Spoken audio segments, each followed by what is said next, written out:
أقول قال الله جل جلاله والمصطفى الهادي ولا أتأول. بسم الله الرحمن الرحيم. الحمد لله رب العالمين والصلاة والسلام على أشرف الأنبياء وسيد المرسلين. أما بعد رب اشرح لي صدري ويسر لي أمري واحلل عقدة من لساني يفقهوا قولي ربنا زدنا علما. قرآن حکیم کے 26ویں پارے کی تفسیر کا خلاصہ پیش کیا جا رہا ہے اور 26ویں پارے کے آغاز میں سورۃ الاحقاف ہے. احقاف اصل میں حقافہ اس کی جمع ہے اور اس کا مطلب یہ ہے کہ یہ ایک ایسا مستطیل قسم کا علاقہ یعنی بڑا ہی ناہموار قسم کا صحرا اس کے اوپر حقف کا لفظ جو ہے وہ بولا جاتا ہے. تو یہاں پر اس کی جمع مراد لی گئی ہے. تو اصل میں یہ وہ علاقہ ہے کہ جہاں پر سعودی عربیہ اور عمان کے درمیان میں یہ علاقہ ہے جسے آج کل ربع الخالی کہا جاتا ہے. اور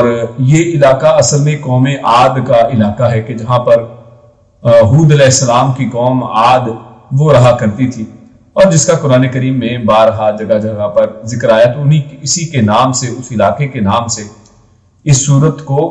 اللہ رب العزت نے سورت کا نام رکھا ہے. اور آج بھی یہ ربع الخالی جس کے نام ہی سے ظاہر ہے کہ وہ علاقہ بالکل خالی ہے, وہاں پر کوئی انسان نہیں بستا ہے. اور اللہ رب العزت نے جو ایسی قومیں ہیں کہ جنہوں نے اللہ رب العزت کی تکذیب کی ہے یعنی ان علاقوں میں کوئی رہنے والا آج نہیں ہے اور آج تک یہ علاقے جو ہیں اللہ رب العزت کی نشانی کے طور پر ہمارے سامنے. سورت کے آغاز میں اللہ رب العزت نے آسمان اور زمین کی تخلیق کے اعتبار سے اللہ رب العزت نے ارشاد فرمایا ما خلقنا السماوات والارض وما بینہما الا بالحق واجل مسمى والذین کفروا عما انذروا معرضون. یہ ایک مختصر سی آیت کے اندر بے شمار جو ہے معانی اس کے اندر ہیں. اللہ رب العزت نے سب سے پہلے تو یہ کہ اس میں اللہ رب العزت نے اپنی تخلیق کا ذکر کیا ہے کہ اللہ رب العزت نے آسمانوں اور زمین کی تخلیق کی ہے اور اس کے درمیان میں جو کچھ ہے وما بینہما اور ان دونوں کے درمیان میں جو کچھ بھی ہے اللہ رب العزت نے اس کو پیدا کیا, اس کی تخلیق کی ہے.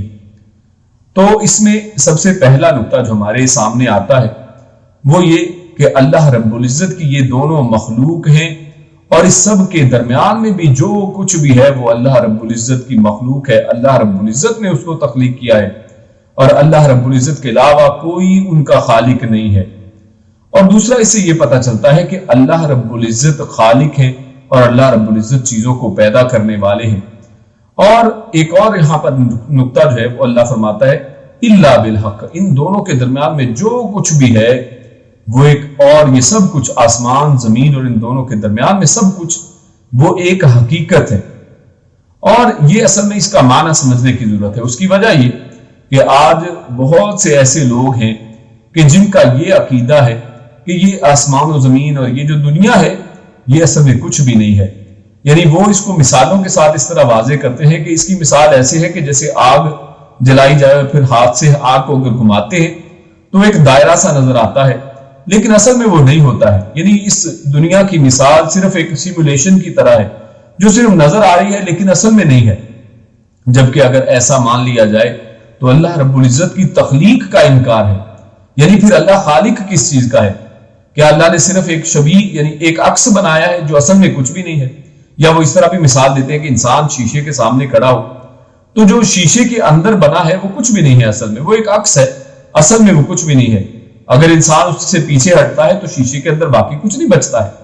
تو میرے بھائیوں اللہ رب العزت نے اس آیت کے اندر اس چیز کو واضح کیا ہے کہ نمبر ایک کہ اللہ رب العزت خالق ہے اور اگر انسان اس تخلیق کو نہیں مانتا ہے تو اصل میں وہ خالق کا انکار کرتا ہے, اللہ رب العزت کے خالق ہونے کا انکار کر دیتا ہے ایک ذو معنی طریقے سے انڈائریکٹلی. اور دوسرا یہ کہ اللہ نے فرمایا بالحق, یہ حق کے ساتھ ہے, یہ حقیقت ہے,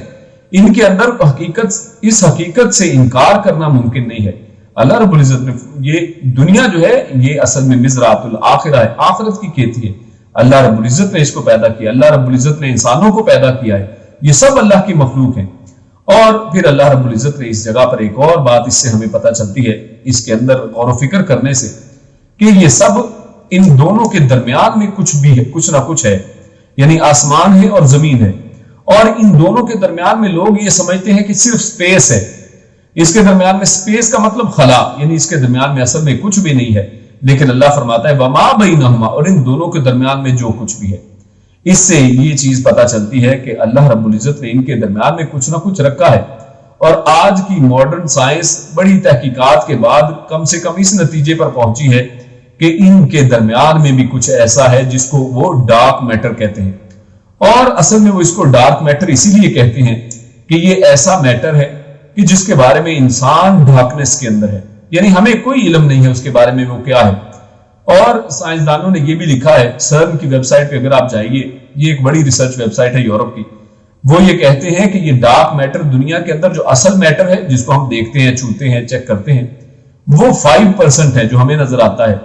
جس سے کائنات اور گیلیکسیز اور سب چیزیں بنی ہیں، اور باقی 95% ڈارک میٹر ہے جس سے ہم بالکل ناواقف ہیں۔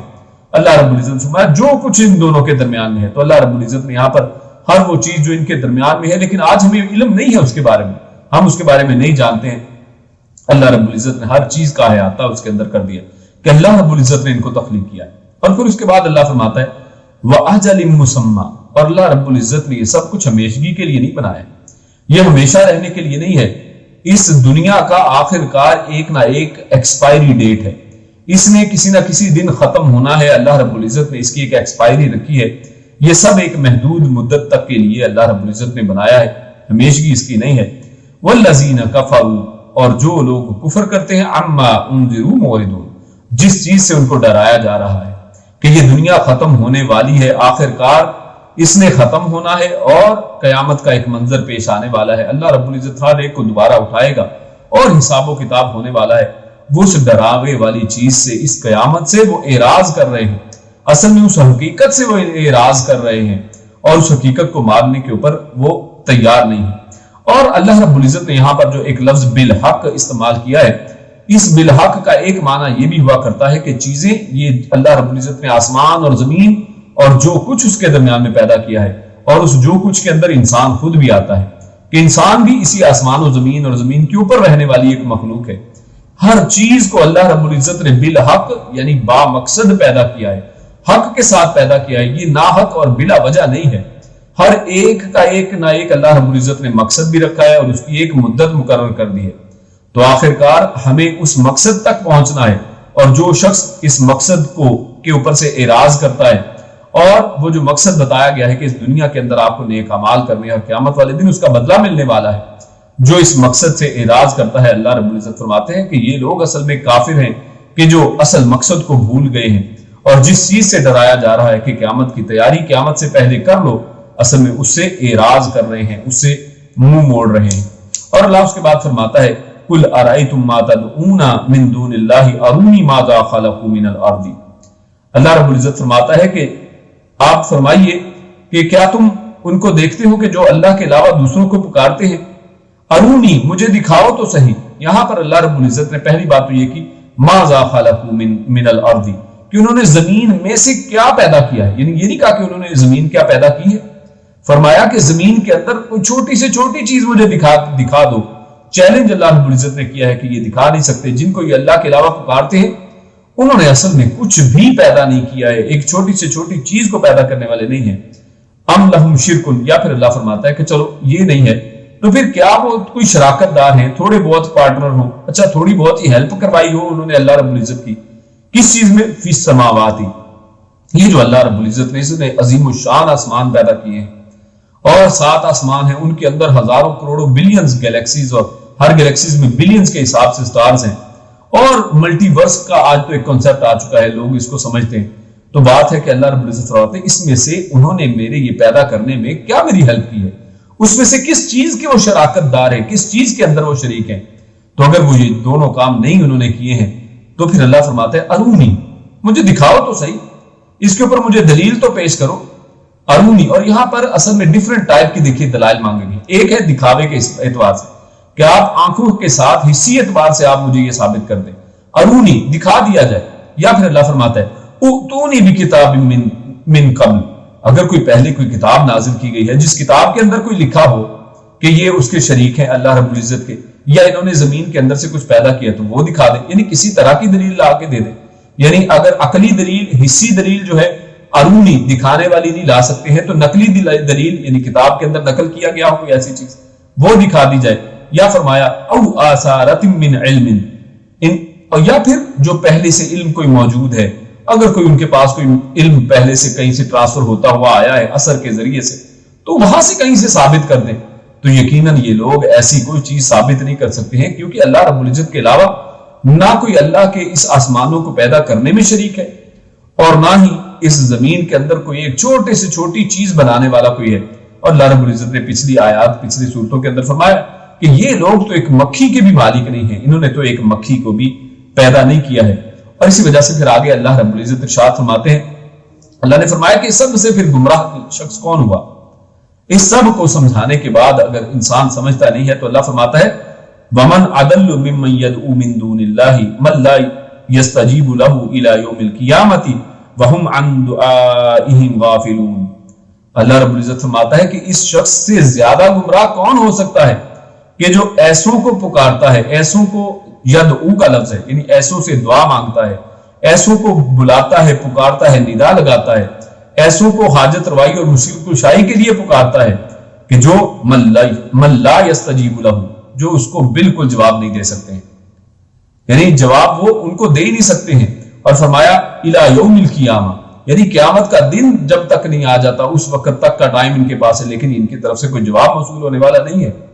یہ ان کی دعاؤں کو نہ سنتے ہیں تو سنتے ہی نہیں ہیں، تو جواب کیسے دیں گے؟ اور جو سنتے نہیں ہیں اس کی وضاحت اللہ نے فرما دی وَهُمْ، اور یعنی کیسے وہ جواب دیں، وَهُمْ عَن دُعَائِهِمْ غَافِلُونَ. یہ تو اصل میں جو ان سے یہ دعائیں کر رہے ہیں یہ وہ بالکل ان سے غافل ہیں، یعنی ان کو معلوم ہی نہیں ہے کہ ان سے کوئی دعائیں کی جا رہی ہیں،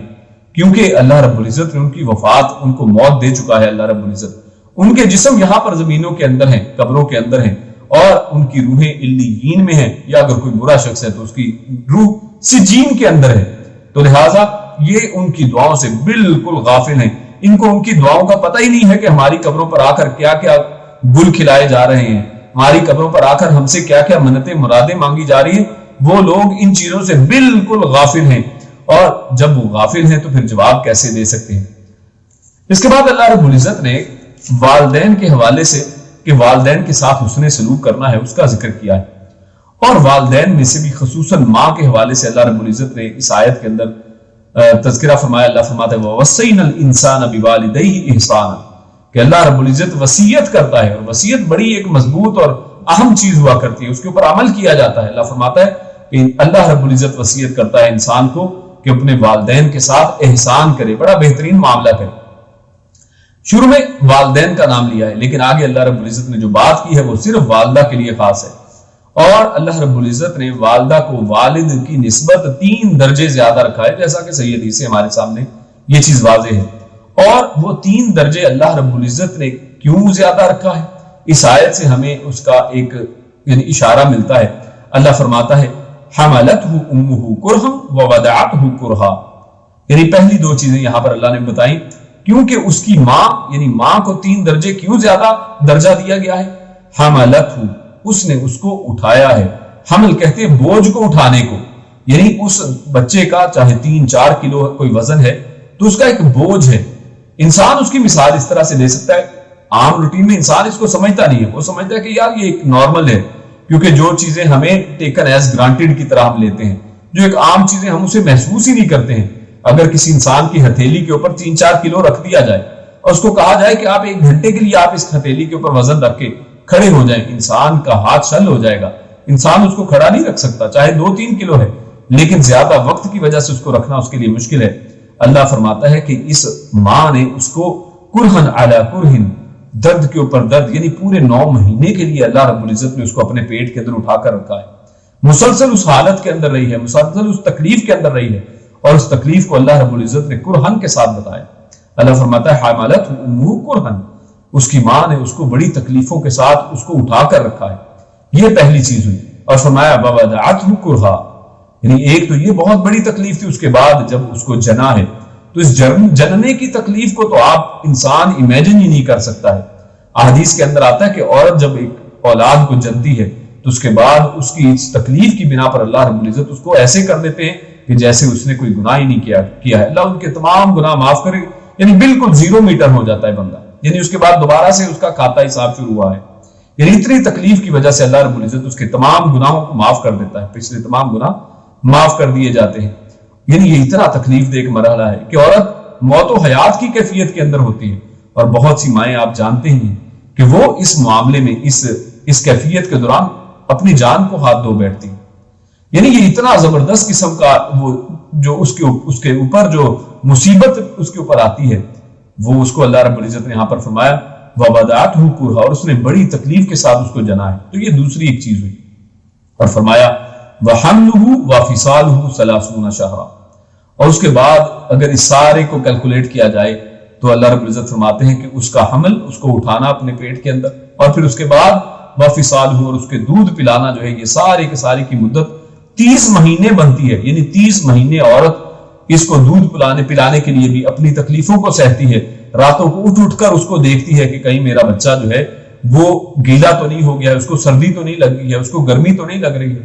یعنی اس کا پورا اپنی تکلیف، اپنی زندگی کو بالکل یعنی بھول جاتی ہے، اپنی جو ہے آسائش اور آسانی کو بالکل بھول جاتی ہے، اور اپنا سارا وقت جو ہے اس بچے کے لیے رکھتی ہے. تو اللہ رب العزت نے فرمایا کہ یہ 3 جو اتنے بڑے وہ کام کرتی ہے، تو اس کے 3 درجے اللہ رب العزت نے زیادہ رکھ دیے. اور یہاں سے بہت سے فقہی مسائل بھی نکلتے ہیں کہ اللہ رب العزت نے یہاں پر 30 شہرا کا ہے، یعنی 3 مہینے، یعنی 30 مہینے ارشاد فرمایا. اور قرآن کریم کے سورۃ البقرہ اور اسی طرح سورۃ لقمان کے اندر 2 جگہ پر اللہ رب العزت نے دودھ پلانے کی مدت جو فرمائی ہے، وہ فرمائی ہے کہ 2 سال دودھ پلانے کی مدت ہے. تو اس کا مطلب یہ ہوا کہ 2 سال یعنی 24 مہینے دودھ پلانے کی مدت، اور 30 سال یہ ٹوٹل کہا گیا ہے، یعنی اس کا حمل اور دودھ پلانے کی ٹوٹل مدت 30 سال. تو پتہ چلا کہ 6 مہینے بھی حمل ہو سکتا ہے. اور اگر کوئی عورت 6 مہینے کی حاملہ عورت اگر کوئی بچے کو پیدا کر دے، 6 مہینے کے بعد ڈیلیوری ہو جائے،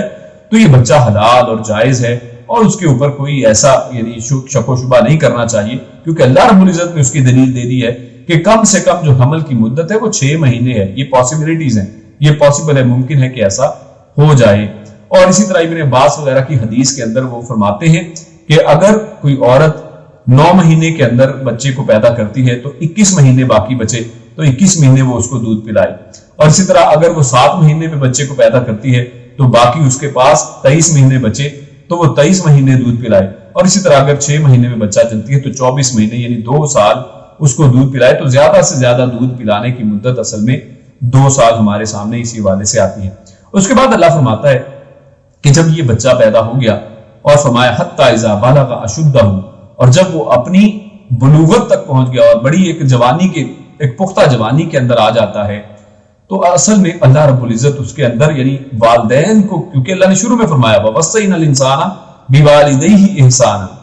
اگر وہ اپنے والدین کے احسان کو مان لیتا ہے، اگر ان کے احسان کو جانتا ہے اور ان کی قدر و منزلت کو پہچانتا ہے، تو اللہ رب العزت اس کے ذریعے اپنی قدر و منزلت یعنی وہ آخر کار اللہ رب العزت کی قدر و منزلت کو جان لیتا ہے کہ جس طرح وہ والدین نے کتنی تکلیفوں کے ساتھ اس کو پیدا کیا ہے، تو اس کا حق بنتا ہے ان دونوں کا، والدین کا، کہ وہ ان کی خدمت کرے اور ان کے ساتھ احسان کا معاملہ کرے. تو پھر وہ خالق کائنات کے جس نے اس شخص کو پیدا کیا ہے ایک نطفے سے، تو یقیناً وہ زیادہ حقدار ہے کہ اس کی عبادت کی جائے، اس کی فرما برداری کی جائے اور اس کا کہا مانا جائے. تو اس لیے اللہ رب العزت نے یہاں پر فرمایا حتی اذا بلغ اشدہ وبلغ 40 سنہ، اور خصوصاً جب وہ 40 سال کو پہنچتا ہے تو وہ کہتا ہے، یعنی اس کے اندر جب یہ احساس پیدا ہو جاتا ہے، جب اس کے سامنے یہ باتیں واضح ہو جاتی ہے کہ میرے رب کے میرے اوپر حقوق ہیں، تو وہ کہتا ہے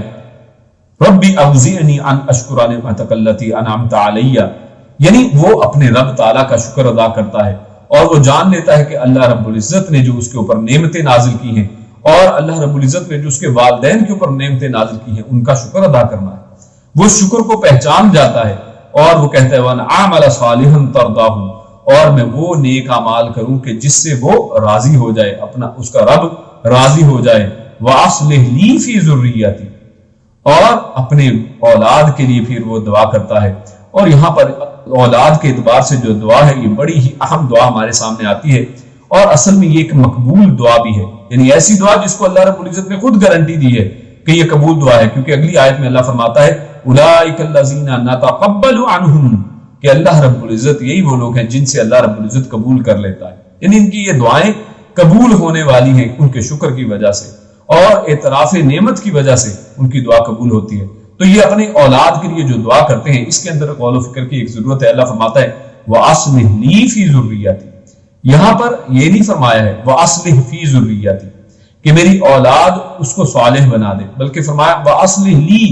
میرے لیے اس کو صالح بنا دے، یعنی ایسی صالح اولاد اللہ رب العزت عطا فرمائے کہ جو میرے لیے فائدہ مند ہو، اور یہ فائدہ انسان کو دنیاوی فائدہ بھی ہوتا ہے، اور اسی طرح نیک اولاد انسان کے لیے اس کے مرنے کے بعد صدقہ جاریہ بنتی ہے۔ تو یہ بڑی عظیم دعا ہے جس کے اندر انسان اپنے لیے اس اولاد کے فائدہ مند ہونے کی دعا کرتا ہے، اور فی ذریتی یہ بھی کہہ دیا، یعنی اولاد کے لیے بھی دعا ہے کہ میری اولاد میں بھی اصلاح پیدا کر دے، یعنی یہاں پر لی کہہ کے ذریتی اگر کہہ دیا جاتا تو اس میں صرف ہوتا کہ آپ میری اولاد کو صالح بنائیں جو میرے لیے فائدہ مند ہو، یہ فرما دیا فی ذریتی، میری اولاد کے اندر اصلاح کو رکھ دیجئے تاکہ وہ ہمیشہ صالح رہے، اور یہ اصلاح کا معاملہ سلسلہ جو ہے اس کے اندر سے کبھی ختم نہ ہو، اور یہ اس کے لیے بھی فائدہ مند ہو۔ اور فرمایا انی تبت الیک وانی من المسلمین، اور میں تیری ہی طرف ہی پلٹتا ہوں، توبہ کرتا ہوں، وانی من المسلمین، اور میں فرما برداروں میں سے ہوں۔ اس کے بعد کیونکہ جیسے شروع میں بتایا گیا کہ احقاف یہ قوم عاد کا اصل میں علاقہ تھا، تو اس حوالے سے اللہ رب العزت نے قوم عاد کا تذکرہ کرتے ہوئے فرمایا فَلَمَّا رَأَوْهُ عَارِضًا مُسْتَقْبِلَ أَوْدِيَتِهِمْ قَالُوا هَذَا عَارِضٌ مُمْطِرُنَا، کہ یہ قوم عاد جب اپنے اوپر بدلیاں دیکھتی ہے آتی ہوئی، یہ دیکھتی ہے کہ ہوائیں بدلیاں لے کر آ رہی ہیں، بادل آ رہے ہیں، کیونکہ آپ نے دیکھا کہ یہ علاقہ جو ہے یہ ڈیزرٹ قسم کا علاقہ ہے جہاں پر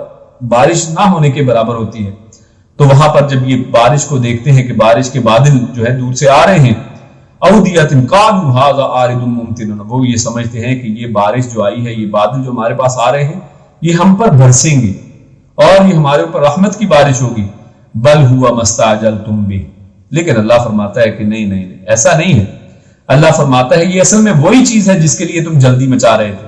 جس کے بارے میں تم خود اپنے نبی کو کہتے تھے کہ اگر تم سچے ہو تو پھر اس عذاب کو لے آؤ، تو اللہ فرماتا ہے جس کے لیے تم جلدی مچا رہے تھے یہ اصل میں وہی چیز ہے۔ یعنی انسان بعض اوقات دور سے اس کو دکھائی کچھ اور دیتا ہے، انسان یہ سمجھتا ہے کہ یہ چیز اس کے فائدے کی ہے، لیکن اللہ رب العزت اس کے اندر جو چھپا ہوا اس کے لیے دکھ اور تکلیف ہے اس کو بتاتے ہیں کہ یہ اصل میں انہی کے خلاف ہے۔ اسی طرح فرعون کے معاملے میں آپ دیکھا کہ موسیٰ علیہ السلام کو جب انہوں نے اڈاپٹ کیا ہے، پانی سے اٹھایا ہے، تو وہ یہی سمجھے ہیں کہ شاید یہ ہمارے فائدے کا ہے، لیکن انہیں معلوم نہیں تھا کہ اللہ رب العزت نے اس قوم کو،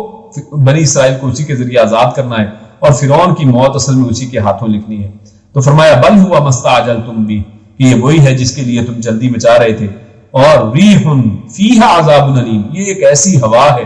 کہ جس کے اندر عذاب علیم، بڑا دردناک قسم کا عذاب ہے۔ اور آپ جانتے ہیں کہ اللہ رب العزت نے ان کے اوپر 7 راتیں اور 8 دن اللہ رب العزت نے مسلسل ان کے اوپر عذاب مسلط رکھا ہے۔ تو اس کے بعد اللہ رب العزت آگے فرماتے ہیں وَإِذْ صَرَفْنَا إِلَيْكَ نَفَرًا مِّنَ الْجِنِّ يَسْتَمِعُونَ الْقُرْآنَ فَلَمَّا حَضَرُوهُ قَالُوا أَنصِتُوا، تو اصل میں یہاں پر اس کے بعد اللہ رب العزت نے نبی اکرم صلی اللہ علیہ وسلم کے حوالے سے ایک واقعہ ذکر کیا ہے کہ نبی اکرم صلی اللہ علیہ وسلم کو جب مکہ والوں کو دعوت دین دیتے ہیں اور مکہ والے ان کی دعوت کو قبول نہیں کرتے ہیں، تو اللہ کے نبی صلی اللہ علیہ وسلم طائف کا رخ کرتے ہیں، لیکن طائف کے لوگ بھی اللہ کے نبی صلی اللہ علیہ وسلم کی دعوت کے اوپر لبیک نہیں کہتے، بلکہ بچوں کو اس کے اوپر معمور کرتے ہیں کہ ان کے اوپر پتھر برسائے جائیں، اور نبی اکرم صلی اللہ علیہ وسلم اسی حالت میں کہ ان کے اوپر پتھر برسائے جاتے ہیں، اور نبی اکرم صلی اللہ علیہ وسلم کے قدم مبارک اور نالین مبارک وہ خون کی وجہ سے آپس میں چپک جاتے ہیں، یعنی اتنا اس قوم نے نبی اکرم صلی اللہ علیہ وسلم پر ظلم کیا ہے۔ اور نبی اکرم صلی اللہ علیہ وسلم جب واپس آتے ہیں تو وہاں پر راستے کے اندر اللہ کے نبی صلی اللہ علیہ وسلم ایک مقام نخلہ ہے، وادی نخلہ، وہاں پر اللہ کے نبی صلی اللہ علیہ وسلم کچھ وقت کے لیے رکتے ہیں اور تلاوت قرآن کرتے ہیں۔ تو اللہ رب العزت ارشاد فرماتا ہے وَإِذْ صَرَفْنَا إِلَيْكَ نَفَرًا مِّنَ الْجِنِّ، یعنی ان دنیا والوں نے، ان انسانوں نے جن کے اندر سے آپ کو پیدا کیا گیا ہے، نبی اکرم صلی اللہ علیہ وسلم خود بھی بشر ہیں اور بشروں کی طرف آپ کو بھیجا گیا ہے، بشر کے اندر سے، مکہ والوں اور قریشیوں میں سے آپ ہیں، لیکن آپ کے اپنے لوگ تسلیم نہیں کرتے ہیں، تو غم کھانے کی کوئی بات نہیں ہے۔ اللہ رب العزت فرماتے ہیں ہم نے صرفنا، یعنی ہم نے موڑ دیا، یعنی جنوں کا ایک گروہ گزر رہا تھا، اللہ رب العزت نے ان کے رخ کو موڑا ہے اور نبی اکرم صلی اللہ علیہ وسلم کی طرف ان کو متوجہ کر دیا ہے۔ تو اللہ فرماتا ہے کہ جنوں کا گروہ جو جا رہا تھا ہم نے اس کو موڑ دیا ہے، یعنی اللہ رب العزت اصل میں ہدایت دینے والے ہیں، نبی اکرم صلی اللہ علیہ وسلم کو تسلی دینے والے ہیں۔ اور اصل میں اس آیت کے اندر یہ اصل میں مشرکین مکہ کو اور کفار کو شرم دلائی گئی ہے، اور اس میں آج کے کفار بھی اس کے اندر شامل ہیں کہ جو اس حق کی بات کو تسلیم نہیں کرتے ہیں۔ اللہ فرماتا ہے کہ جنات نے اس کو تسلیم کیا ہے، تو تم لوگ جن کی طرف اس نبی کو بھیجا گیا ہے وہ اس کو تسلیم کیوں نہیں کرتے ہو؟ فرمایا کہ نفر من الجن یستمعون القرآن،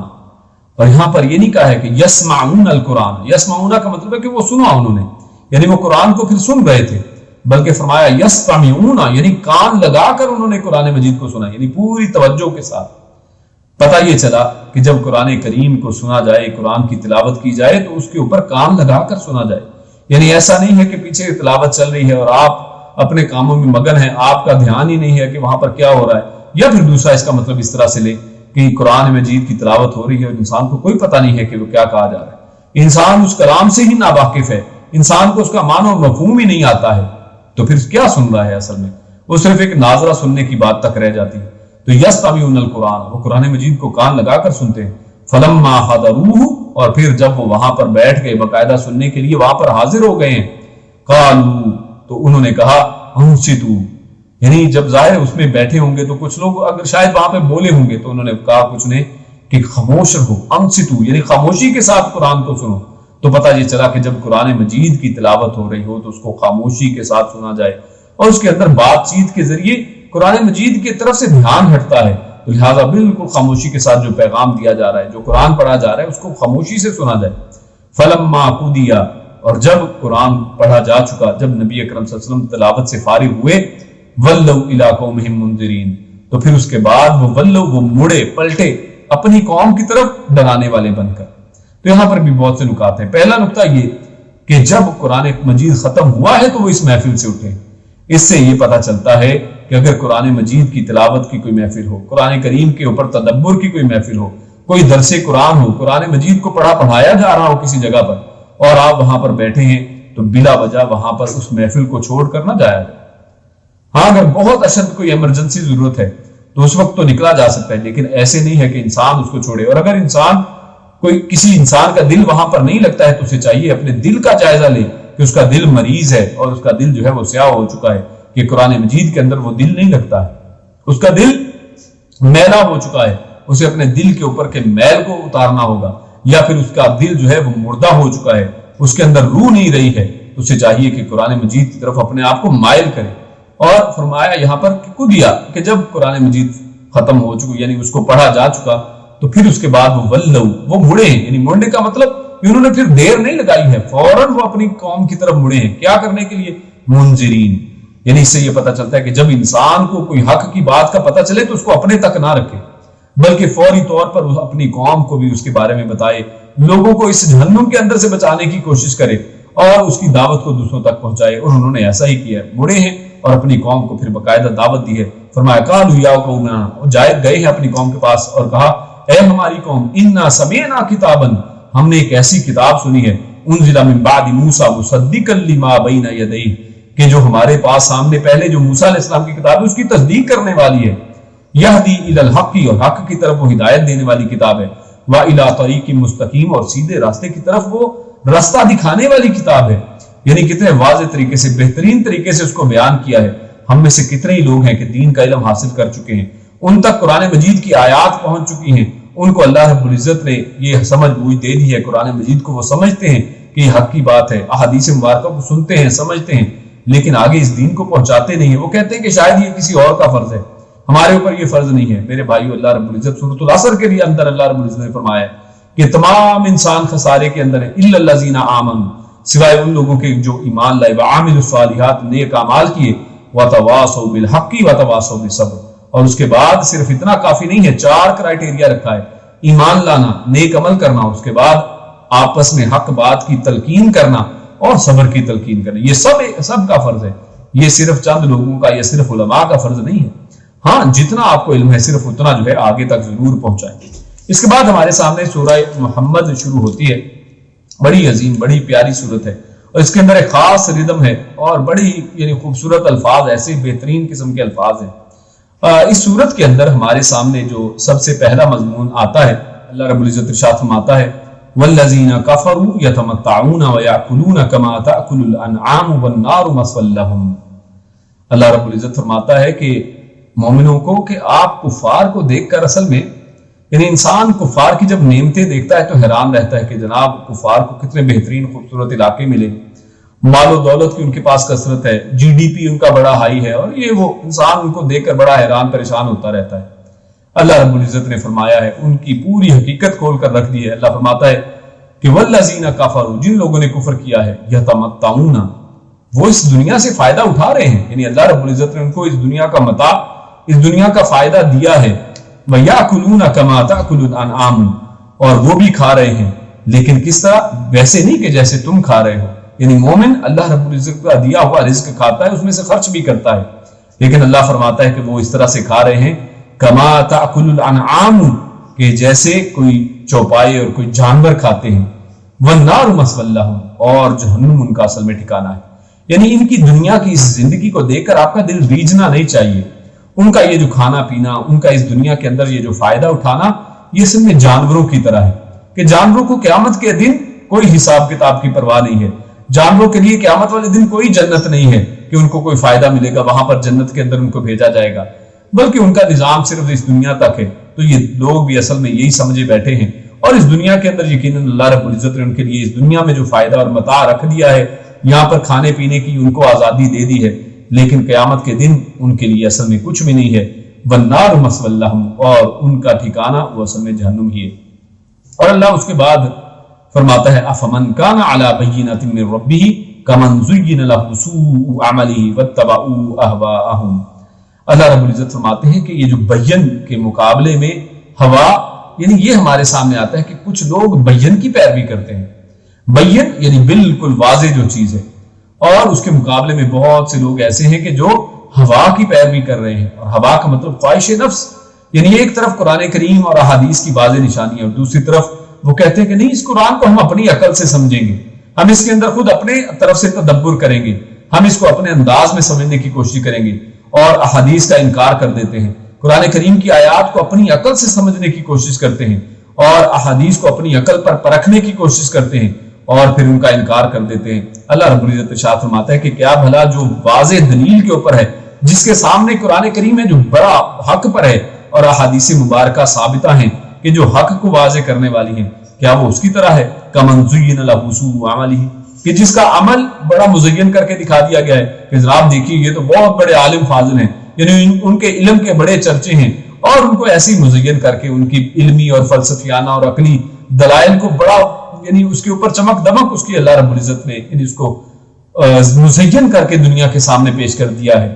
اللہ فرماتا ہے وَاتَّبَعُوا أَهْوَاءَهُمْ، یہ تو اصل میں اپنی احوا کی پیروی کر رہے ہیں، یہ اپنی خواہش نفس کے اصل میں پیروکار ہیں۔ اللہ فرماتا ہے مَثَلُ الْجَنَّةِ الَّتِي وُعِدَ الْمُتَّقُونَ فِيهَا أَنْهَارٌ مِّن مَّاءٍ غَيْرِ آسِنٍ، اور اللہ رب العزت نے یہاں پر پھر جنتوں کا تذکرہ کیا۔ اللہ فرماتا ہے کہ جنت اس کی مثال ایسی ہے کہ جس کو اللہ رب العزت نے متقیوں کے لیے وعدہ کیا، تیار کر کے رکھا ہے، اور اس کی مثال اللہ بیان کرتا ہے، یعنی جنت ایگزیکٹلی بیان نہیں کی جا رہی ہے، کیونکہ حدیث کے اندر آتا ہے کہ جنت ایسی جگہ ہے کہ جس کو کبھی کسی آنکھ نے دیکھا نہیں ہے، کبھی کسی دماغ نے اس کو سوچا نہیں ہے، یعنی اس کی امیجینیشن ہی نہیں کی جا سکتی ہے، اور صرف اس کی مثال سے اس کو سمجھانے کی کوشش ہے۔ اللہ فرماتا ہے فیہا انہار من ماء، کہ اس کے اندر نہریں ہیں، یعنی اللہ رب العزت نے کوانٹٹی جو اس دنیا کے اندر قلت، پانی کی قلت کے بارے میں آپ جانتے ہیں کہ دنیا پوری پریشان ہے، اللہ فرماتا ہے کہ وہاں پر کوانٹٹی کا کوئی مسئلہ نہیں ہے، انہار ایک نہر نہیں، نہریں ہیں وہاں پر، من ماء پانی کی، اور کوالٹی کا بھی کوئی مسئلہ نہیں ہے، فرمایا غیر آسن، یعنی ایسا پانی کہ جو ایکسپائر ہونے والا نہیں ہے، جو خراب ہونے والا نہیں ہے، یعنی وہ ہمیشہ بالکل ریفریشنگ ہے، فریش رہنے والا ہے، وانہار، اور اس میں نہریں ہیں، یعنی صرف پانی کی نہریں نہیں ہیں، من لبن، لبن کی، دودھ کی نہریں بھی ہیں وہاں پر۔ یہاں پر دودھ کو نکالنے کے لیے اتنی مشقت کرنی پڑتی ہے، آپ گائے کے اندر اس سے دودھ نکالیں گے، اور پھر اس میں یعنی بہت سے مسائل ہیں، ملاوٹ کے مسائل ہیں۔ اللہ فرماتا ہے وہاں پر نہریں ہیں، یعنی دودھ کی بھی کوئی قلت نہیں ہے، وہاں پر نہریں ہیں، ایک نہر نہیں کہا، نہریں ہیں دودھ کی، اور اس کے اندر بھی کوالٹی کا عالم یہ ہے لم یتغیر طعمہ، کہ وہ بھی پھٹتا نہیں ہے، ایکسپائر نہیں ہوتا ہے کہ دودھ جناب اس کا ذائقہ ایک دو دن کے بعد خراب ہو جائے گا، گرمی میں رکھیں گے تو ذائقہ خراب ہو جائے گا، اللہ فرماتا ہے اس کا ذائقہ بھی خراب ہونے والا نہیں۔ وَأَنْهَارٌ مِّن خَمْرٍ، اور وہاں پر شراب جو ہے اس کے بھی نہریں ہیں۔ یہاں پر یہ دنیا والی شراب نہیں کہ جس کے بارے میں اگر آپ شرابیوں سے پوچھیں کہ یہ شراب کیسی ہے تو کہیں گے بڑی بد ذائقہ چیز ہے۔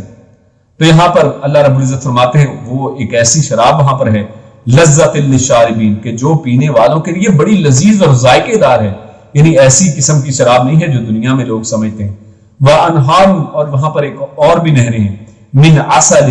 یعنی جو اصل کی ہیں، اصل کہتے ہیں شہد کو، یعنی شہد کی نہریں اللہ نے بہا دی ہیں جو شفا ہے، مصفا، اور وہ بھی شہد ایسا کہ خالص، دنیا میں انسان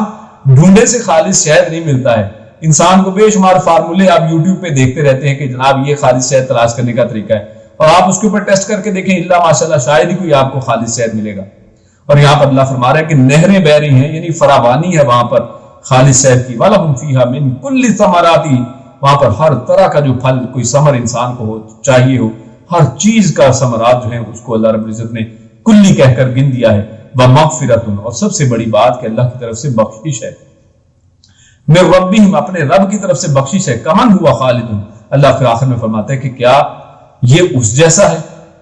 یعنی یہ ساری نعمتیں تقوی والے کو جو مل رہی ہیں کیا یہ اس شخص جیسا ہے؟ کمن ہوا خالد فی النار،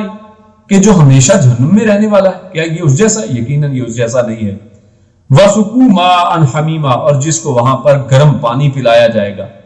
فَقَطَّعَ أَمْعَاءَهُمْ، اور وہ اس کی انتڑیوں کو پھاڑ کے رکھ دے گا۔ اللہ رب العزت ہم سب کو جہنم سے محفوظ فرمائے۔ اس کے بعد اللہ رب العزت ارشاد فرماتے ہیں وَالَّذِينَ اهْتَدَوْا زَادَهُمْ هُدًى وَآتَاهُمْ تَقْوَاهُمْ، اللہ فرماتا ہے کہ اللہ رب العزت نے جن کو ہدایت عطا کر دی ہے، یعنی وَالَّذِينَ اهْتَدَوْا زَادَهُمْ هُدًى،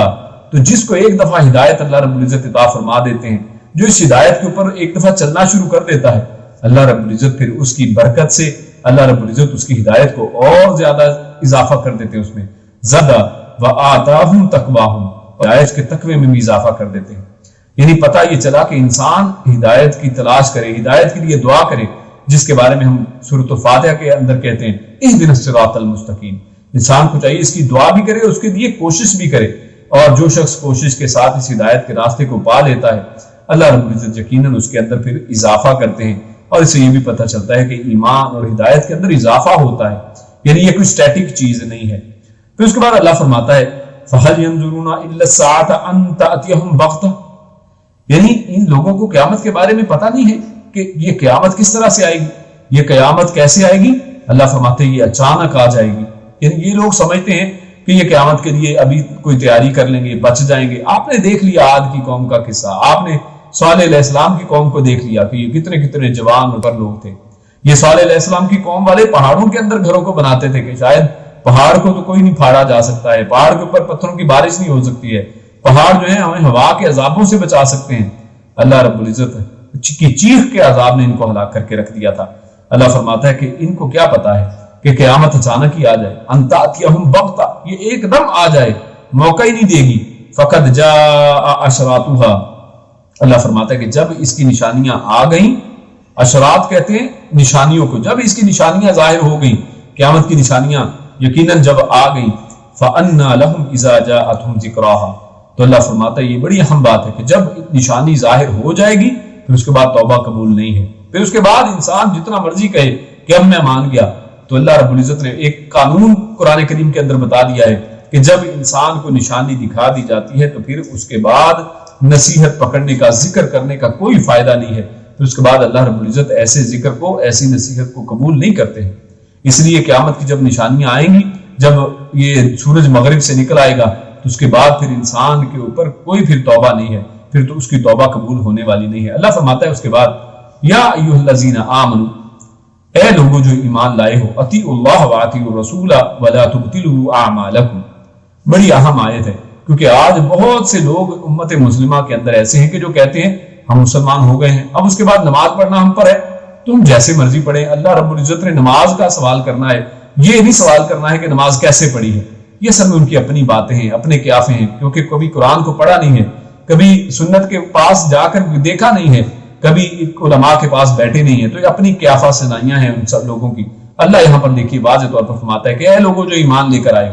اگر تم مومن ہو، اللہ نے فرمایا مومنوں کو مخاطب کیا ہے، اگر تم اپنے آپ کو مومن سمجھتے ہو تو اللہ فرماتے ہیں اطیعوا اللہ، اللہ کی اطاعت کرو۔ اطاعت کا مطلب کیا ہے؟ یعنی کہ آپ کو فری ہینڈ دے دیا کہ اس کو اطاعت کہتے ہیں، یا پھر اللہ رب العزت آپ کو گائیڈ کریں گے، اس کو اطاعت کہتے ہیں۔ تو یقیناً گائیڈ لائن اللہ سے لینی ہے۔ اللہ فرماتے ہیں اللہ کی اطاعت کرو، وَأَطِيعُوا الرَّسُولَ، اور اس کے رسول کی اطاعت کرو، یعنی اپنی مرضی نہیں چلے گی۔ اس دین کے اندر جب ایمان لے آئے تو اس کے بعد اللہ اور اس کے رسول کی ماننی پڑے گی۔ اور فرمایا آخری بات اہم ہے، اللہ فرماتا ہے وَلَا تُبْطِلُوا أَعْمَالَكُمْ، اپنے عمل برباد نہ کرو۔ کیا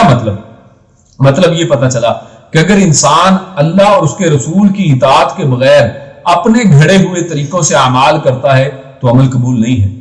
اس لیے فرمایا کہ اللہ اور اس کے رسول کی اطاعت کرو، اپنے عمل برباد۔ یعنی یہ لوگ جو بے شمار بدعتیں ایجاد کر کے اپنی طرف سے لمبی عبادتیں، لمبے اپنی طرف سے نمازیں بنا رکھی ہیں، ایسی نمازوں کے نام بنا رکھے ہیں، اپنی طرف سے لمبے ذکر بنا سکے ہیں، 1,00,000 دفعہ یہ پڑھنا ہے، اتنے 1,000 دفعہ یہ پڑھنا ہے، اور اپنی طرف سے اپنے اوپر ایسی باتیں، اور اسی طرح نماز پڑھنی ہے تو اپنے طریقے سے پڑھنی ہے یا پھر غیروں کے طریقے سے پڑھنی ہے۔ اللہ کے نبی صلی اللہ علیہ وسلم نے واضح طور پر فرمایا صلو کما رأیتمونی اصلی، تو اللہ فرماتا ہے کہ اللہ کے نبی کی اطاعت کرو۔ اللہ کے نبی فرماتے ہیں کہ نماز ویسے پڑھو جیسے مجھے پڑھتا ہوا دیکھتے ہو۔ اسی طرح اللہ کے نبی صلی اللہ علیہ وسلم نے فرمایا کہ خذوا عنی مناسککم، کہ مجھ سے اپنے حج کے مناسک سیکھ لو۔ یعنی اللہ کے نبی پھر یہ کیوں کہہ رہے ہیں؟ اگر انسان نے اپنی ہی مرضی کرنی ہے تو پھر نبی کو بھیجنے کا مقصد کیا ہے؟ نبی کی اطاعت کا پھر مطلب کیا ہے؟ اور اگر نبی کی اطاعت نہیں کرنی ہے تو پھر یہ احادیث کیا ہیں؟ اور اگر کوئی شخص کہے کہ ٹھیک ہے نبی کی اطاعت کرنی ہے اور وہ حدیثوں کو نہیں مانتا ہے، اور تو پھر منکرین حدیث کا رد بھی ہو گیا، تو پھر یعنی وہ شخص حدیث کے بغیر اللہ کے نبی کی اطاعت کر کیسے سکتا ہے؟ جب وہ حدیث کو ہی نہیں مانتا ہے تو پھر اللہ کے نبی کی اطاعت کہاں سے آ گئی؟ اگر وہ کہتے ہیں کہ صرف قرآن کافی ہے تو پھر تو یہ اللہ کا کلام ہوا، تو پھر اطیعوا الرسول کا کیا مطلب ہے؟ تو میرے بھائیو، اللہ رب العزت نے اس میں قرآن کریم کو ماننے کا اور احادیث مبارکہ سے استفادہ کرنے کا حکم دیا ہے، اور جو شخص اپنے اعمال کو ان کے بغیر اپنی مرضی سے پیش کرے گا، اپنی مرضی کے اعمال، اپنی مرضی کے طریقوں کے اعمال کو لائے گا، تو اللہ فرماتے ہیں وَلَا تُبْطِلُوا أَعْمَالَكُمْ، تو ان لوگوں کے اعمال برباد کر دیے جائیں گے، باطل کر دیے جائیں گے، ان کو قبول نہیں کیا جائے گا۔ اس کے بعد ہمارے سامنے سورۃ الفتح شروع ہوتی ہے، اور یہ بڑی ہی عظیم سورت ہے، اور اصل میں اس کا جو سبب نزول ہے وہ صلح حدیبیہ ہے، یعنی صلح حدیبیہ کا جو واقعہ آتا ہے تو اس حوالے سے اصل میں یہ سورت اسی نزول کے سبب کے تحت نازل کی گئی ہے۔ انس رضی اللہ تعالیٰ عنہ فرماتے ہیں کہ فتح مبینہ سے مراد صلح حدیبیہ ہی ہے، یعنی یہ اصل میں صلح حدیبیہ ہی کے بارے میں نازل ہوئی ہے۔ اور اسی حوالے سے ہمارے سامنے صحیح بخاری کی ایک حدیث ہے جس میں نبی اکرم صلی اللہ علیہ وسلم نے ارشاد فرمایا کہ رات کو مجھ پر وہ سورت نازل ہوئی ہے جو مجھ پر اس چیز سے زیادہ جو مجھے،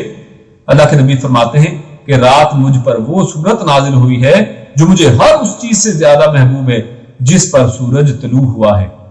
یعنی اللہ کے پیارے رسول نے اس سورت کو سب سے عظیم اور سب سے بہترین سورت قرار دیا ہے جو اللہ کے نبی کو سب سے زیادہ محبوب ہے۔ اور کیوں نہ ہو، کیونکہ اللہ رب العزت نے اس میں فرمایا اِنَّا فَتَحْنَا لَكَ فَتْحًا مُبِينًا، کہ بے شک ہم نے آپ کے لیے کھول دیا ہے ایک فتح مبین کو، آپ کے اوپر فتح کو آپ کے نصیب میں رکھ دیا ہے۔ اصل میں یہ صلح حدیبیہ کے حوالے سے مختصراً آپ کے سامنے بیان کرتے ہیں کہ صلح حدیبیہ یہ اصل میں 6 ہجری میں اللہ کے نبی صلی اللہ علیہ وسلم 1400 صحابہ کے ساتھ مکہ کی طرف عمرے کے لیے نکلتے ہیں مدینہ سے، اور جب مکہ کے قریب حدیبیہ کے مقام پر پہنچتے ہیں تو مشرکین مکہ حضرت خالد بن ولید جو ابھی تک مسلمان نہیں ہوئے تھے ان کی سرپرستی میں ایک لشکر 200 لوگوں کا لشکر بھیجتے ہیں، اور ان کو صلح حدیبیہ کے مقام پر روک لیا جاتا ہے اور عمرے کی اجازت نہیں دی جاتی ہے۔ تو اس میں نبی اکرم صلی اللہ علیہ وسلم حضرت عثمان غنی رضی اللہ تعالی عنہ کو ایک اپنی طرف سے سفیر مقرر کر کے بھیجتے ہیں، اور آگے پھر عثمان غنی جب واپس نہیں پلٹتے ہیں ان کو وہاں پر دیر لگتی ہے، اور ان کے خلاف یہ افواہ مشہور ہو جاتی ہے کہ عثمان غنی رضی اللہ تعالیٰ عنہ کو شہید کر دیا گیا ہے۔ تو اس پر نبی اکرم صلی اللہ علیہ وسلم تمام یہ 1400 صحابہ کے ساتھ وہاں پر بیت رضوان کے نام سے جو معروف بیت ہے وہ بھی لیتے ہیں، کہ یہاں پر سب صحابی اس بات کے اوپر بیعت کرتے ہیں کہ ہم نبی اکرم صلی اللہ علیہ وسلم کے ہاتھوں یا ان کے لیے کٹ مرنے کو تیار ہیں، ہم ان کے لیے ہر چیز کرنے کو تیار ہیں، ہر حکم ماننے کو تیار ہیں۔ اور حضرت عثمان غنی رضی اللہ تعالی عنہ کی یعنی جو وفات اور شہادت ہے، جو افواہ تھی، ہم اس کی خاطر یعنی ہم اس کے قصاص کو لینے کے لیے ہم ان کے لیے مسلح جہاد کرنے کو تیار ہیں۔ سب اللہ کے نبی صلی اللہ علیہ وسلم کے اوپر بیعت کر لیتے ہیں۔ اس واقعے سے بھی بات چیز ہمارے سامنے بات ہوتی ہے کہ اللہ کے نبی کو غیب کا علم نہیں تھا۔ اگر غیب کا علم ہوتا تو نبی اکرم صلی اللہ علیہ وسلم کہتے کہ عثمان غنی کو کچھ بھی نہیں ہوا، اللہ کے نبی کو معلوم نہیں ہے، اسی لیے یہ بیعت رضوان ہوئی ہے۔ حالانکہ تھوڑا دور ہے مکہ، یعنی حدیبیہ کے مقام پر اگر آپ جائیں تو میں نے دیکھا ہے ان کو وہاں پر جا کر، تو یہ بالکل تھوڑا سا فاصلہ بنتا ہے، تو یہ قریب ہی ہے۔ اور اللہ کے نبی صلی اللہ علیہ وسلم کو اللہ رب العزت نے یعنی غیب کے ذریعے ہی جب بتائیں تو پتہ چلے گا۔ اللہ کے نبی نے اگر وحی، اللہ رب العزت نے وحی نہیں کی ہے تو اللہ کے نبی کو بھی پتہ نہیں چلا ہے، تو یعنی اللہ رب العزت نے اس کو مخفی رکھا۔ اور خیر، کیونکہ اللہ رب العزت نے تمام صحابہ کرام کو عثمان غنی رضی اللہ تعالیٰ عنہ ان کی شہادت کے اوپر ان کے ہاتھوں سے بیعت لینی تھی، مسلمانوں کو چیک کرنا تھا، اور یہ چیک ہو گیا۔ اور اس کے بعد اللہ رب العزت نے اصل میں یہ لوگ جب تمام مسلمان عثمان غنی کے شہادت کے اوپر بیعت لے لیتے ہیں اور مسلح جہاد کے اوپر قسم کھا لیتے ہیں کہ ہم جہاد کریں گے، تو اس پر پھر کفار کو جو ہے وہاں پر مشرکین آپ کو معلوم ہے کہ ڈرپوک ہوتے ہیں، تو یہ ڈر جاتے ہیں اور پھر اس کے بعد یہ صلح کے لیے ہاتھ بڑھاتے ہیں کہ آپ ہم سے صلح کر لیں۔ اور اس پر یہ صلح کا معاہدہ ایک ہوتا ہے جس کو اصل میں صلح حدیبیہ کہا جاتا ہے، اور اس میں بہت سی شرطیں اس میں رکھی جاتی ہیں، جن میں سے جو سب سے اہم اصل میں بنیادی شک اگر کہیں تو وہ یہ تھی کہ 10 سال تک جو ہے جنگ بندی ہوگی، یعنی جنگ دونوں کے درمیان، مسلمان و مشرکین کے درمیان میں 10 سال تک کوئی جنگ نہیں ہوگی، جنگ بندی کا معاہدہ ہو جاتا ہے، اور اس سال آپ لوگ واپس چلے جائیں گے اور اگلے سال پھر آ کے آپ عمرہ کریں گے۔ تو یہ اصل میں معاملہ تھا، اور اس معاملے میں بھی کیونکہ یہ چیز بھی دیکھیے واضح نہیں تھی، مسلمانوں کو ایسے لگا کہ ہم یعنی کیوں یہ کر رہے ہیں، ہم نے جب عہد کر لیا ہے، ہم لڑنے کے لیے مرنے کے لیے تیار ہیں، تو ہم پیچھے پھر کیوں ہٹ رہے ہیں۔ عمر بن خطاب تو یہ کہتے ہیں کہ اللہ کے نبی صلی اللہ علیہ وسلم کیا ہم حق پہ نہیں ہیں، اور وہ کہتے ہیں کہ اللہ کے نبی صلی اللہ علیہ وسلم کیا آپ اللہ کے نبی نہیں ہیں، لیکن اللہ رب العزت نے یہ فتح مبین کے ذریعے، یعنی کیونکہ اللہ بہتر جانتا ہے، جیسے آپ پیچھے دیکھیں کہ انسان کو وہ چیز نظر آتی ہے، یعنی جو نظر آتا ہے وہ یقیناً ویسا ضروری نہیں ہے کہ ویسا ہو، جیسے قوم عاد والوں کو نظر آیا کہ بادل ہیں، لیکن وہ بادل نہیں بلکہ عذاب تھا، تو اسی طرح صحابہ کرام کو یہ لگ رہا تھا کہ یہ کوئی ایک مشکل گھڑی آ گئی ہے، یعنی ہم کیوں کفار کی شرائط کو مان رہے ہیں، کیونکہ شرائط میں یہ بھی تھا کہ اگر کوئی مسلمان ہو کے آپ کی طرف آتا ہے تو آپ اسے لوٹا دیں گے، یعنی اس طرح کی شرائط تھی جو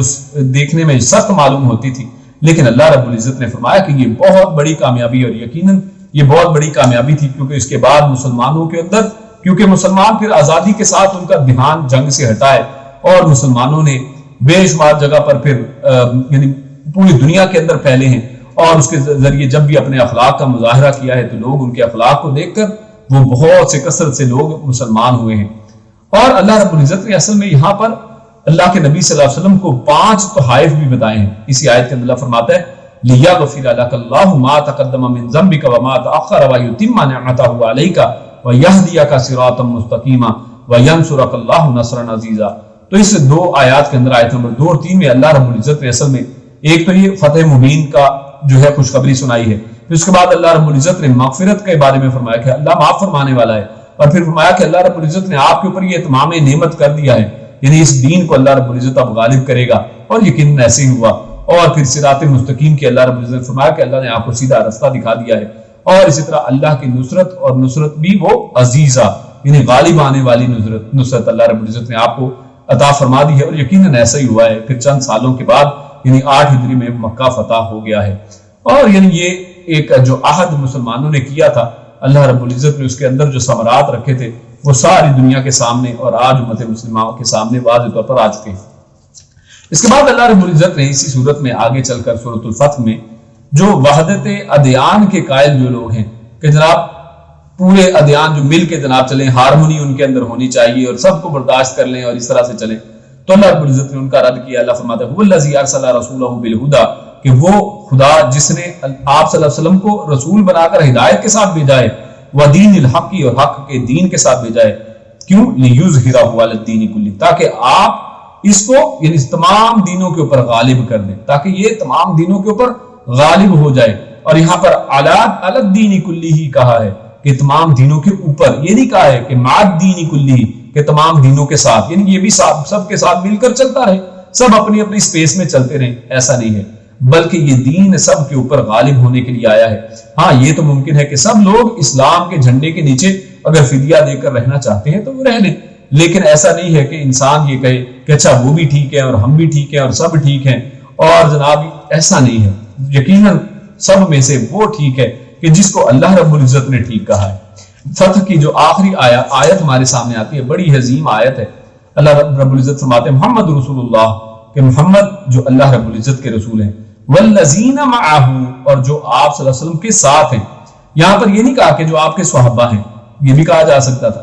اور یہ فرمایا والذین معہ، جو آپ صلی اللہ علیہ وسلم کے ساتھ ہیں،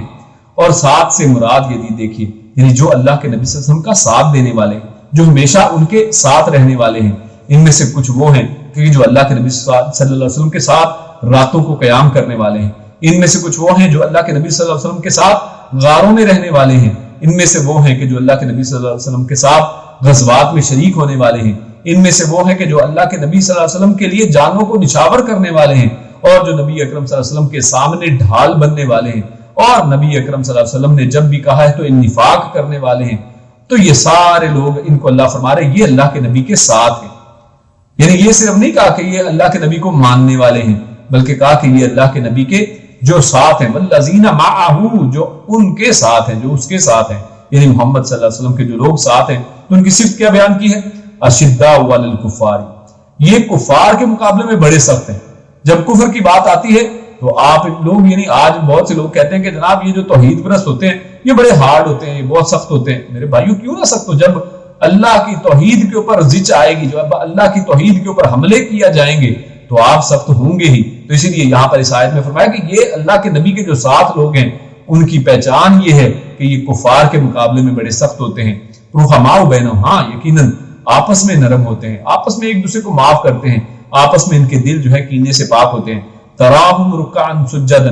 آپ ان کو دیکھیں گے کہ یہ رکوع میں ہیں، سجدوں میں ہیں۔ یبتغون فضلا من اللہ، یہ اللہ کے فضل کو تلاش کرتے ہیں، ورضوان، اور اللہ کی رضا کو تلاش کرتے ہیں۔ سیماہم فی وجوہہم من اثر السجود، اور ان کے چہروں کے اوپر آپ سجدوں کے نشانوں کو پائیں گے۔ یہ نہیں کہا ہے کہ ان کے ماتھوں کے اوپر سجدے کے نشان ہے، کہا ہے کہ ان کے چہروں کے اوپر سجدے کے نشان ہیں، یعنی ماتھے پہ سجدے کا نشان نہیں کہا۔ یہ بڑے غور کرنے کی بات ہے، یعنی وہ سجدے کر کر کے ان کے چہروں کے اندر جو نور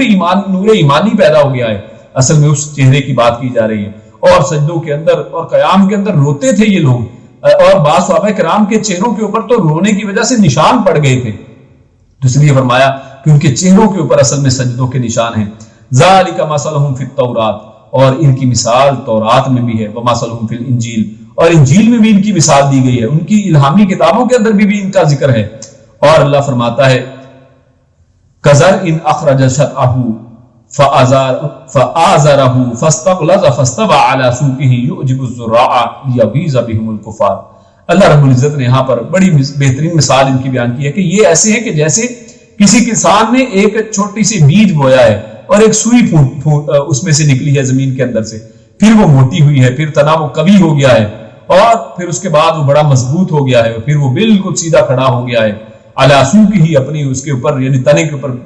پکا ہو گیا ہے، اور یعجب الزراع، اور اس کے اوپر جو کسان ہے یعنی جس نے یہ پودا لگایا ہے، یعنی وہ اللہ رب العزت نے یہ چیزیں لگائی ہیں، اور پیارے رسول صلی اللہ علیہ وسلم نے کہ جن کے ہاتھ کا لگا ہوا یہ پودا ہے وہ اس کے اوپر بڑے خوش ہیں، لیغیظ بہم الکفار، اور اس لیے بھی کہ کفار ان کے اوپر غیظ رکھتے ہیں، کفار ان سے بغض رکھتے ہیں۔ آج دیکھیے صحابہ کرام سے بغض کون لوگ رکھتے ہیں؟ یہ واضح یہ آیت بڑی بہترین فرق ان لوگوں کے درمیان میں کرتی ہے کہ کون صحابہ کرام سے محبت کرنے والا ہے، کون ان سے نفرت کرنے والا ہے، اور جو صحابہ کرام سے بغض رکھتا ہے اس کا مقام اللہ نے کیا بتایا ہے؟ اللہ فرماتا ہے کہ وہ کفار ہیں، لیغیظ بہم الکفار، کہ کفر کرنے والے کفار ہیں اس کے اوپر، ان کے اوپر بغض کرتے ہیں۔ وعد اللہ الذین آمنوا وعملوا الصالحات منہم مغفرۃ واجرا عظیما، اور اللہ رب العزت نے ایسے ایمان والے نیک عمل کرنے والے لوگوں کے لیے مغفرت رکھی ہے اور اجر عظیم رکھا ہے۔ اس کے بعد ہمارے سامنے سورۃ الحجرات آتی ہے،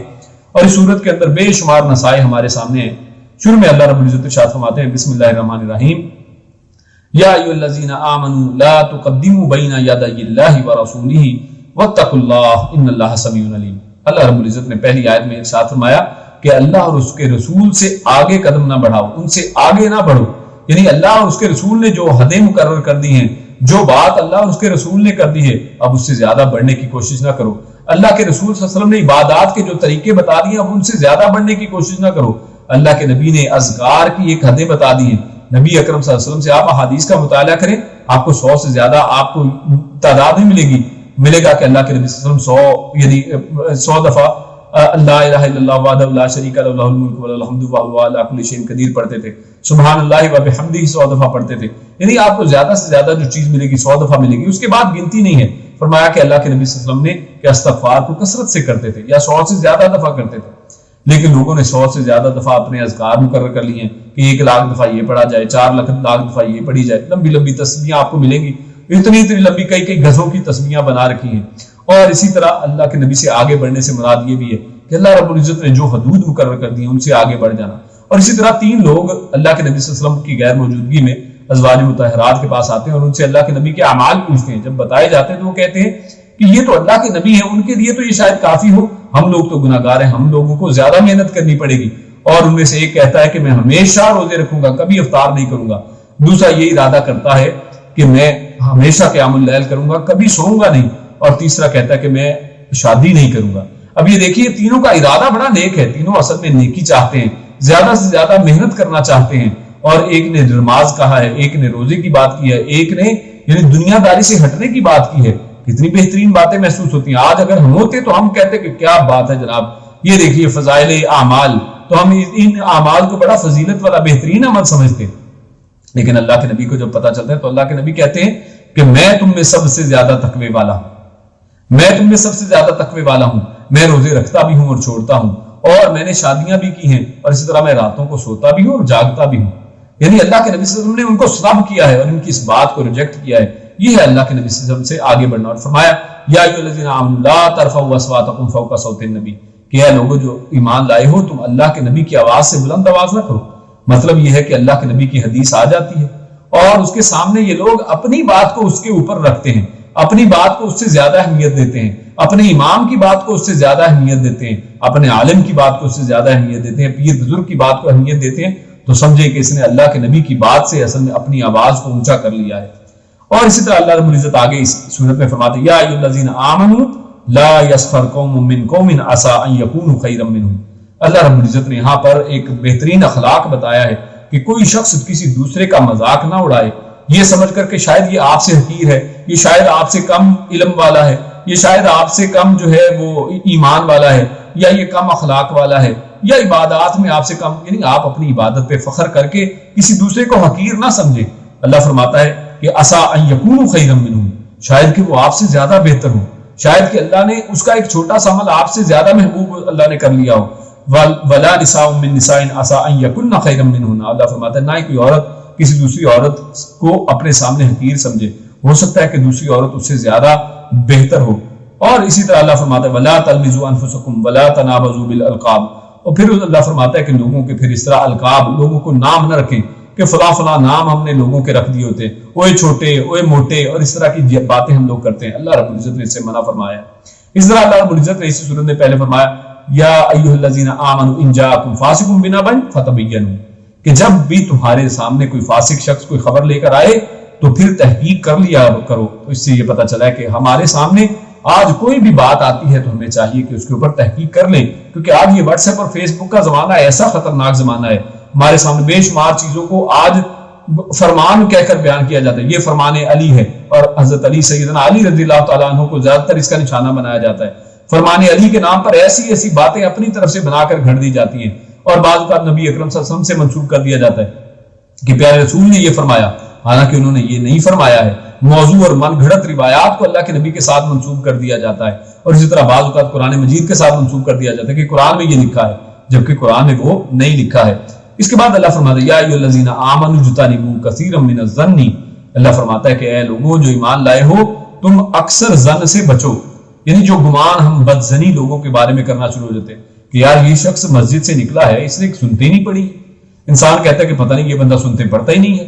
وہ آپ کو کیا پتا, اللہ فرماتا ہے کہ بعد الظن اسم, کہ بہت سے جو گمان اس طرح کے ہیں وہ گناہ ہیں, کیونکہ انسان ہو سکتا ہے کہ وہ آپ سے بہتر ہو سکتا ہے کہ وہ اللہ کے نبی کی زیادہ سنت پر عمل کرنے والا ہو, کیونکہ اللہ کے نبی کی سنت یہ ہے کہ اللہ کے نبی سنتوں کو گھر میں ادا کرتے تھے. ہاں مسجد میں پڑھنے کی بھی اجازت ہے, لیکن وہ شخص اگر گھر میں پڑھ رہا ہے, آپ سمجھ رہے ہیں کہ وہ پڑھتا ہی نہیں ہے, آپ نے خود ہی سے اپنے دماغ میں ایک بات اس کے خلاف بنا لی ہے, ہاں آپ اس سے پوچھ لیں, آپ اس کے حوالے سے آپ کے دل میں کوئی سوال ہے, آپ اس سے پوچھ لیں کہ میرے بھائی آپ ایسا کیوں کرتے ہیں, آپ ایسا کیوں نہیں کرتے ہیں, اور اس کی وضاحت اگر دے دیتا تو یہ زیادہ بہتر ہے. فرمایا ولا تجسسوا, اللہ نے فرمایا کہ جاسوسی میں بھی نہ پڑھو. ہم میں بہت لوگوں کی ابھی عادت ہے, اس میں مرد بھی پیچھے نہیں, عورتیں بھی پیچھے نہیں ہیں, کہ ہم ایک دوسرے کی ٹو لگاتے رہتے ہیں کہ اچھا اس نے یہ اب کیا کیا ہے، آج کل یہ کیا کر رہا ہے، یہ اچھا کیا کام کر رہا ہے، اور اس نے کیا پیسہ کمایا ہے کیا، یعنی ایک دوسرے کے پیچھے لگے ہیں، ہر وقت جاسوسی چل رہی ہے، اور بچوں کو بتایا ہوا کہ فلاں آئے تو مجھے بتانا، فلاں ایسا کرے گا تو پھر مجھے بتانا، فلاں پہ نظر رکھنا۔ اللہ فرماتا ہے کہ فلا ولا تجسسوا، جاسوسی میں نہ پڑو، ولا یغتب بعضکم بعضا، اور کوئی تم میں سے ایک دوسرے کی غیبت بھی نہ کرے۔ اور غیبت یہ ہے کہ اپنے بھائی کی اس کے پشت پیچھے اس کی کوئی برائی کرنا۔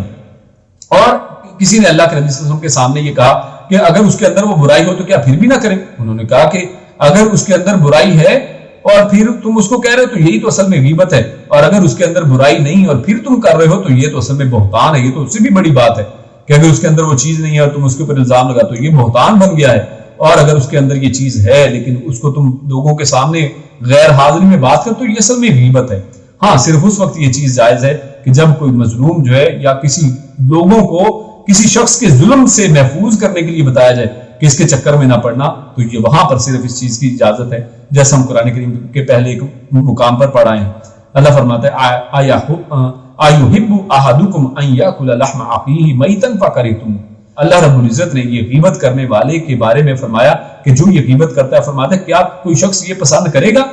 کہ تم میں سے کوئی ایسا شخص پسند کرے گا کہ وہ اپنے مردہ بھائی کا گوشت کھائے؟ تو اصل میں یہ غیبت اپنے مردہ بھائی کے گوشت کھانے کے برابر ہے۔ اللہ فرماتے ہیں فکرہتموہ، تو اسے برا سمجھتے ہو تو پھر غیبت کیوں کرتے ہو؟ اس کے بعد سورہ کاف ہمارے سامنے شروع ہوتی ہے، اور سورۃ الکاف کے اندر اللہ فرماتا ہے وَلَقَدْ خَلَقْنَا الْإِنسَانَ وَنَعْلَمُ مَا تُوَسْوِسُ بِهِ نَفْسُهُ، کہ ہم نے انسان کو پیدا کیا ہے اور ہم زیادہ جانتے ہیں کہ اس کے اس کے دماغ کے اندر، اس کے نفس کے اندر کیا وسواس پیدا ہوتے ہیں۔ یعنی اللہ رب العزت انسانوں کے اندر کی باتوں کو بھی جانتے ہیں، جو وسوسہ پیدا ہوا ہے ابھی اس نے اس کو زبان سے ادا نہیں کیا ہے، صرف دل میں سوچا ہے، اللہ رب العزت جانتے ہیں۔ اور کیوں نہ جانے، اللہ فرماتا ہے وَنَحْنُ أَقْرَبُ إِلَيْهِ مِنْ حَبْلِ الْوَرِيدِ، کہ اللہ رب العزت اس کی رگ جان، یعنی جو اس کو پیدا کرنے والا ہے یقیناً وہ اس سے زیادہ واقف ہے۔ رگ جان یعنی اس کی جان اور اس کی حیات کی ضمانت ہے، یعنی اگر رگ کاٹ دی جائے، یعنی شاہ رگ کو کاٹ دیا جائے تو انسان مر جاتا ہے۔ اللہ فرماتا ہے کہ ہم اس کی رگ جان سے زیادہ قریب ہیں، ہم تو اس کو تخلیق کرنے والے ہیں۔ اور اللہ فرماتا ہے، اور اس کی ایک اور وجہ اِذْ يَتَلَقَّى الْمُتَلَقِّيَانِ عَنِ الْيَمِينِ وَعَنِ الشِّمَالِ قَعِيدٌ، کہ جب کہ اس کے دونوں طرف دو فرشتے اللہ رب العزت نے ہر وقت مقرر کر رکھے ہیں۔ اور اللہ فرماتا ہے مَا يَلْفِظُ مِنْ قَوْلٍ إِلَّا لَدَيْهِ رَقِيبٌ عَتِيدٌ، کوئی لفظ وہ اپنے منہ سے نہیں نکالتا ہے لیکن یہ دونوں اس کو لکھ لیتے ہیں۔ یہ دیکھیے جب وہ لفظ منہ سے نکالا تو اس وقت فرشتوں کے لکھنے کی بات کی ہے، اور جب فرمایا کہ جب وہ شخص اپنے دل کے اندر کوئی بات کرتا ہے، ابھی لفظ نہیں بنے ہیں، تو اللہ فرماتا ہے کہ میں خود اس کو سنتا ہوں۔ اللہ رب العزت کو وہ پہلے سے ہی معلوم ہے۔ اور یہاں پر ایک بات صرف وہ ذہن میں رکھیے، یہاں پر جو فرمایا وَنَحْنُ أَقْرَبُ إِلَيْهِ مِنْ حَبْلِ الْوَرِيدِ، اس سے یہ دلیل نہیں نکلتی ہے کہ اللہ رب العزت ہر جگہ پر ہے، کیونکہ اس کے بارے میں ہم پہلے وضاحت کر چکے ہیں کہ وہ جو ہر جگہ اور معکم کے جو دلائل ہیں وہ درست نہیں ہیں، کیونکہ وہ نصرت کے لحاظ سے، اور اللہ رب العزت قرآن کریم کے جا بجا فرما چکا کہ اللہ فرماتا ہے کہ ثم استوى علی العرش، کہ اللہ رب العزت عرش پر مستوی ہے، اور یہ احادیث سے بھی بالکل ثابت ہے اور قرآن کریم کی آیات اس پر دلالت کرتی ہیں۔ اس کے بعد اللہ فرماتا ہے یوم نقول لجہنم هل امتلأت ونقول هل من مزید، کہ قیامت کا تذکرہ کرتے ہوئے اللہ فرماتا ہے کہ وہ دن کہ جس دن جہنم جو ہے وہ کہے گی،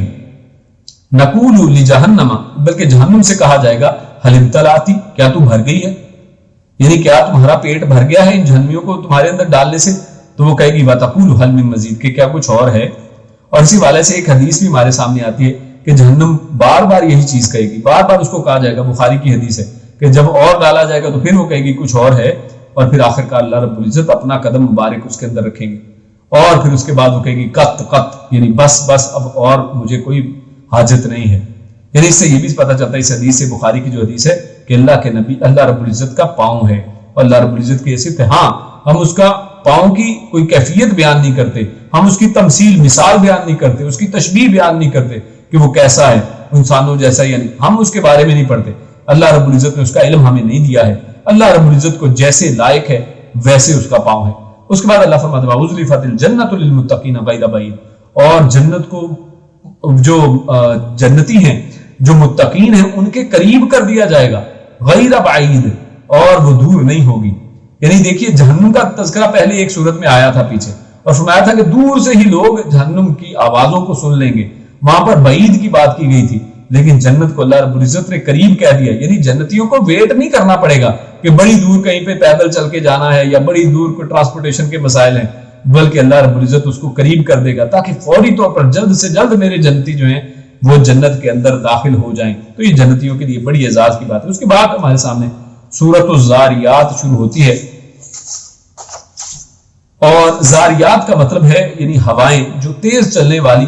ہوائیں ہوا کرتی ہیں، اور ایسی ہوائیں جو چیزوں کو بکھیر کر رکھ دیں، جیسے سٹارمز ہیں، ٹورنٹس ہیں، بہت تیز ہوائیں چلتی ہیں، تو ان کی مثال آپ لے سکتی ہیں۔ اللہ فرماتا ہے وَالزَّارِيَاتِ ذَرْوًا، کہ جب تیز ہوائیں جو ہیں، قسم ہے تیز ہواؤں کی کہ جب وہ تیزی کے ساتھ چلتی ہیں۔ اور یہاں پر اللہ رب العزت نے اصل میں ان آیات کے اندر مختلف طرح کی ہواؤں کا تذکرہ کیا ہے کہ قسم ہے ان ہواؤں کی جو تیزی کے ساتھ چلتی ہیں، فَالْحَامِلَاتِ وِقْرًا، اور پھر بوجھ کو اٹھا کر چلنے والی ہواؤں کی۔ یعنی یہ بوجھ کیا ہے کہ جو اصل میں بادلوں کا بوجھ، یعنی بادل اتنے ٹنوں منوں کے، اتنا پانی جب زمین پر گرتا ہے تو سیلاب آ جاتے ہیں، یعنی بارش ہوتی ہے تو بعض اوقات پورے کے پورے علاقے پانی سے بھر جاتے ہیں۔ اتنا بوجھل پانی، اتنی بڑی چیز ہوا میں کتنے آرام سے تیر رہی ہے، اور یہ بوجھوں کو اٹھانے والی ہوائیں، فَالْجَارِيَاتِ يُسْرًا، اور یہ بوجھوں کے ساتھ وہ کوئی بوجھل نہیں ہے، فرمایا یہ چل رہی ہیں یسرا، بڑی آسانی کے ساتھ، فَالْمُقَسِّمَاتِ أَمْرًا، اور پھر اللہ رب العزت کے حکم سے یہ پھر اس پانی کو تقسیم کرتی ہیں جہاں پر اللہ رب العزت حکم کرتے ہیں۔ اس کے بعد اللہ رب العزت فرماتا ہے قُتِلَ الْخَرَّاصُونَ،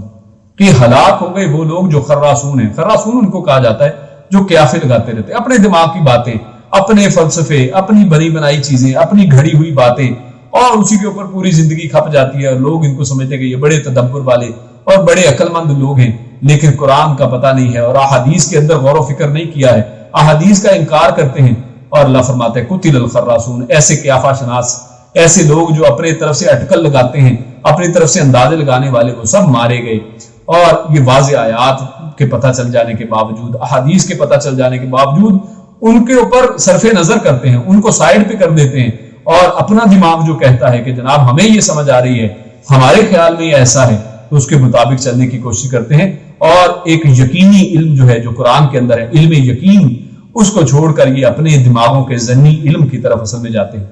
اور اس کے مقابلے میں یہ اپنے دماغ کی جو بات ہے اس کو تو یہ بڑا کہتے ہیں کہ یہ بالکل قطعی بات ہے، جبکہ اس کے مقابلے میں جب حدیث آتی ہے تو کہتے ہیں یہ ظنی چیز ہے، یعنی جس کی سندیں موجود ہیں، جن کے اوپر آج سے لے کر ایک عالم جو ہے جب حدیث بیان کرتا ہے تو اپنے سے لے کر نبی اکرم صلی اللہ علیہ وسلم تک اس سند کو پہنچاتا ہے،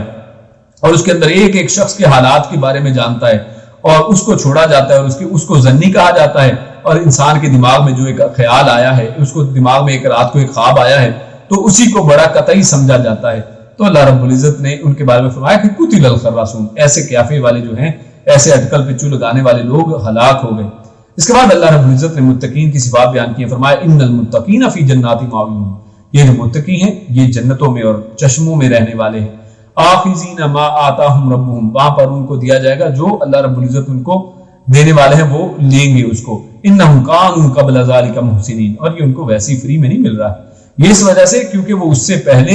محسنین، احسان کرنے والے، نیک اعمال کرنے والے تھے۔ کانوا قلیلا من اللیل ما یہجعون، یہ راتوں کو بہت کم سونے والے تھے۔ وبالاسحار هم یستغفرون، اور یہ سحریوں کے وقت میں اٹھ کر استغفار، اللہ سے معافیاں مانگنے والے تھے۔ وفی اموالہم حق للسائل والمحروم، اور انہوں نے اپنے مالوں کے اندر سے سائل مانگنے والے اور محروم جن کے پاس نہیں ہے ان کے لیے حصے مقرر کر رکھے تھے۔ وفی الارض آیات للموقنین، اللہ رب العزت نے یقین کرنے والوں کے لیے زمین میں نشانیاں بنائی ہیں۔ اس کے بعد اللہ فرماتا ہے فقربہ الیہ قال الا تاکلون۔ اس کے بعد اصل میں اس پارے کی آخر میں اللہ رب العزت نے جو ابراہیم علیہ السلام کے مہمان ہیں ان کا تذکرہ کیا ہے، اور ابراہیم علیہ السلام ان کے قریب کرتے ہیں کھانے کو۔ پہلی بات تو یہ کہ مہمان جب آتے ہیں تو سلام کرتے ہیں، تو سلام ثابت ہوا کہ سلام کرنا چاہیے۔ اور اس کے بعد فرمایا کہ کیا ہوا، فجاء بعجل سمین، یعنی ان کی مہمان نوازی کے لیے ابراہیم علیہ السلام کوئی یعنی مردہ کوئی جانور نہیں پکڑ کے لائے، بلکہ عجل سمین، ایک موٹا تازہ جو بچڑا تھا اس کو ذبح کیا، یعنی بہترین کھانا ان کو پیش کیا ہے۔ اور فقربہ، پھر اس کو ان کے سامنے پیش آگے کیا ہے، یعنی بہترین مہمان نوازی یہ ہے کہ انسان کھانا پکائے اور خود ان کو سرو کرے، تو یہ ایک بہترین مہمان نوازی یہاں پر نظر آتی ہے۔